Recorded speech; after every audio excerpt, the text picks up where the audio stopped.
Hi and hello audio. I have made this video to talk about the pros and cons of the Samsung Galaxy J7.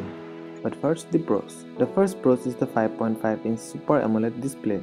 You don't get Super AMOLED display with other brands. The primary benefit of the Super AMOLED is to minimize the battery power consumption. Next pros is the 5-megapixel front camera that has a flash, which is a plus point for users who want to take selfies in low light condition. Not only that, the front camera also has a full HD capability for video calling. The third pro is the expandable storage capacity, which can be expanded up to 128GB with the help of a microSD card.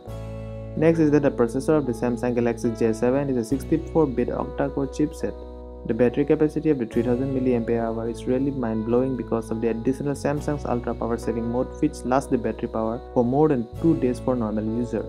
And lastly, you get a headphone which you don't get with other brands like Asus and Xiaomi. And now the cons. Well, first is the price, which you are paying is too much when compared to other brands. Next, the absence of Snapdragon processor is really a minus point for the phone. They could have at least shipped with the Snapdragon 615 chipset. What they did is they just fitted with MediaTek processor.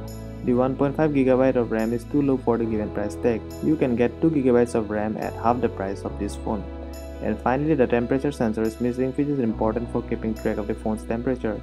So if you can compromise all those cons, you should really go for it.